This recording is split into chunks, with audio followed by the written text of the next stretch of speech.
বাজে এখন 12টা। চলো নিজের জন্য একটু লাঞ্চ তৈরি করব। লাঞ্চ তৈরি করব বলতে এখন তোমার এই টিভি দেখছিলাম। অনেকক্ষণ আগে সেই ভাতটা রান্না করেছি, সব ঠান্ডা হয়ে গিয়েছিল তো, তার জন্যে ভাবলাম বাবু আসবে তার আগেটাই এই এখন থেকে শুরু করলে হয়ে যাবে 1:30-2টোর মধ্যে। 12টা বাজতে চললো। চলো এবার নিজের জন্য একটুখানি লাঞ্চ রান্না করব।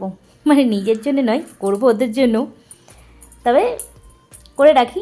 আজকে যেহেতু বুধবার, তাই ভাবলাম একটুখানি পছন্দ হবে, ওদেরও ভালো লাগবে আমারও ভালো লাগবে, সেরকম কিছু বানাই। কারণ সকালে রান্না করেছি তো সব ঠান্ডা হয়ে যায়, তাই আজকে ইচ্ছা গেল না সেরকম ঠান্ডা ভাতটা খেতে। তাই মনে হলো একটু নিজের জন্য স্পেশাল কিছু বানাই। নিজের জন্য নয়, বাবুর জন্যও হবে, বাবুর বাবার জন্যও হবে। তো চলো সঙ্গে থাকো, দেখো তোমাদের কেমন লাগে। আমি দেখো সিরিয়াল দেখছিলাম, বহু আমারই রজনীকান্ত, খুব সুন্দর সিরিয়ালটা। চলো রান্নাঘরে যাই। এই যে একটু সসপ্যানের মধ্যে বাবু যে হরলিক্স খাই সেই কাপটা মেপে 1 কাপ বাসমতি চাল একটু গোটা গরম মশলা দিয়ে ফুটতে দিয়ে দিয়েছিলাম। মানে আমি একটু রাইস জাতীয় জিনিস বেশি পছন্দ করি, সেই জন্য এখানে একটুখানি রাইসই করব, তবে একটুখানি স্পেশাল, একটু বিশেষ ধরনের। তাই এখানে বাসমতি চালটা সিদ্ধ করে নিলাম, একটু লবণ একটু সানফ্লাওয়ার অয়েলও দিয়েছিলাম, দিয়ে ভাতটা ঝরঝরে করে জল ঝরাতে দিয়ে দিয়েছি। আর একটুখানি ওই ফ্রাইং প্যানের মধ্যে সরষের তেল দিলাম। বিশ্বাস করো আটা ময়দা জিনিস আমি একদম পছন্দ করি না, তবে এই রাইস জাতীয় জিনিস আমার খুব পছন্দের। অনেক দিন পর নিজের জন্য মনে হলো একটু লাঞ্চ রেডি করি। এই সময়টা ফাঁকা আছি, সকালবেলায় রান্না হয়েছে তো আর ঠান্ডাতে ভালো লাগছে না, কখনো গরম কখনো ঠান্ডা হওয়ার জন্য না মনে হচ্ছে একটু গরম গরম খাই, একটু ঠান্ডা যদি খেয়ে ফেলছি তাহলে গলাটা ব্যথা করছে। এই সময় সিজন চেঞ্জ হচ্ছে বলে শরীরটা খুব খারাপও করছে, তাই মনে হলো একটুখানি গরম গরম কিছু বানাই। আর ওরা আসার আগে এটা থেকে যাবে, ওরা আসার আগে একটুখানি আবার একটু গরম করে ওদের দেবো। তাই দেখো 2টো ডিমকে একটু লবণ গোলমরিচগুলো দিয়ে ফেটিয়ে নিলাম। এইরকম মানে রাইসটা যদি আমি করি না, বাবু তো খুব পছন্দ করে, আজকাল দেখছি বাবুর বাবাও পছন্দ করছে, মাঝে মাঝে স্কুলে টিফিনও দেওয়া হয়। তা আজকে একটু অন্যরকম, আমার পছন্দ হবে সেই রকমই বানাচ্ছি, জানি এটা বাবুও পছন্দ করবে। তা এখানে 2টো ডিম ফেটিয়ে নেওয়ার পরই আর বাসমতি চালটা ভাতটা রান্না করে আমি ফ্যান ঝরাতে দিয়ে দিয়েছি। ওই যে ছিদ্রযুক্ত যে বাটিতে আমি ফ্যান ঝরাই সেটাই জল ঝরাতে দিয়েছি। আর ফ্রাইং প্যানের মধ্যে আমি একটু সর্ষের তেল দিলাম, ঘি সানফ্লাওয়ার কিছু ব্যবহার করিনি, একদম নর্মাল ঘরোয়াভাবে তৈরি করব। তার জন্য এখানে আমি সর্ষের তেল ব্যবহার করেছি, একটু গোটা জিরে, একটুখানি রসুন আর একটু পেঁয়াজ কুচানোটা একটু বেশি দিয়েছি। আর তোমার ওইখানে গোটা গরম মশলা দিয়ে বাসমতি ভাতটা রান্না করেছি, তার জন্য আর গোটা গরম মশলা এখানে আর ব্যবহার করলাম না। বিশ্বাস করো নিজের জন্য কখনো করি না, করতে গিয়ে মনে হলো বাবু থাকবে না এখন ঘরে, করবো না, ভাবলাম অলসতা লাগলো, কারণ 2টো মুড়ি খেয়ে নিই। তারপরে না করি, 2টো বাবু এসেও খাবে, এখন থেকে রেখে দেবো, আসার আগে গরম করে দেবো। তার জন্য মনে হলো একটু রান্নাঘরে ঢুকে, এই সময় ফাঁকা আছি, বসে বসে কী করবো, এই সময়টা ফাঁকাই থাকি, কোনো কাজকর্ম সেরকম কিছু থাকে না।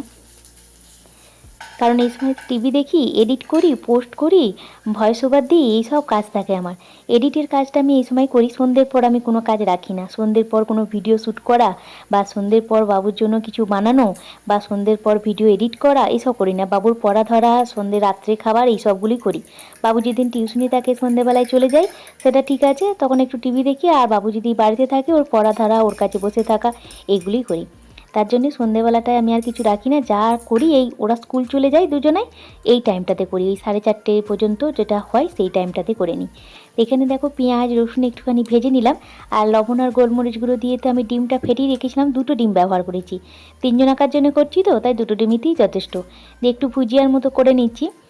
আর গ্যাসের ফ্লেমটা ওই লো টু মিডিয়াম করে রেখে করব, ধীরে সুস্থে করব, কারণ এখন খুব একটা বেশি খিদে পাইনি। আমি জানি এটা রান্না করতে নিতে প্রায় 1:30 বেজে যাবে, তার জন্য ধীরে সুস্থে আরাম করে একবার করে টিভিটাও দেখতে যাচ্ছিলাম, আর একবার করে এইখানে রান্নাঘরে ঢুকে একটু নাড়াচাড়া করছিলাম। ডিমটা ভুজিয়ার মতো তৈরি হয়ে গেছে, এরপর আমি রাইসটা দিয়ে দেবো। বিশ্বাস করো এই লাঞ্চটা আমি আরেকদিন বানিয়েছিলাম বাবুর জন্য, ওর খুব পছন্দের। মাঝে মাঝে স্কুল থেকে আসে দুপুর, তখন কখন মানে এখন তো 3:30 চলে আসছে, বেশ শুক্রবার থেকে তোমার ওই বিকাল 4:30 বেজে যাবে।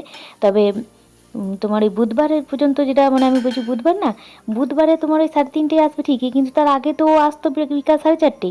আর বিকাল 4:30 এলে ভাতটা খেতে পারতো না, তখন আমি এই ধরনের কিছু একটা বানিয়ে রাখতাম, ও আসার আগেটাই গরম গরম খেতে ভালোবাসতে।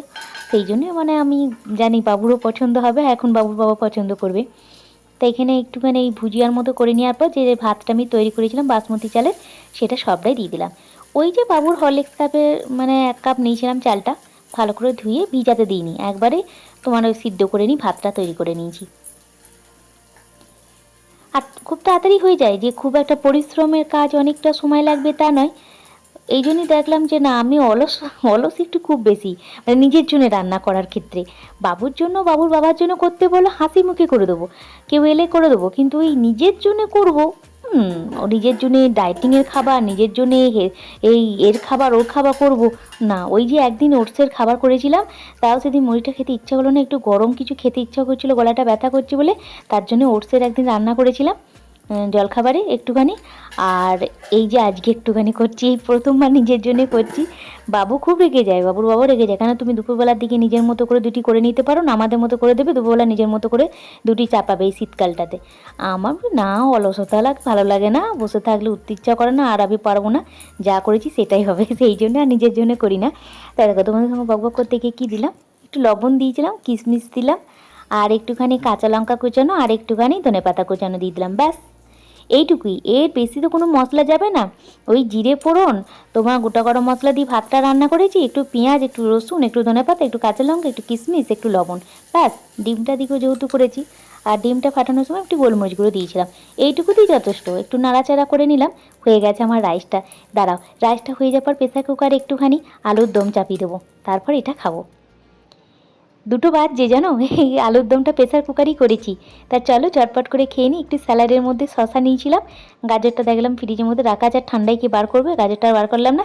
তাহলে ভিডিওটা এখানেই শেষ করছি। ভালো থেকে সুস্থ থেকে, খুব টেস্টি হয়েছে। Bye, tata.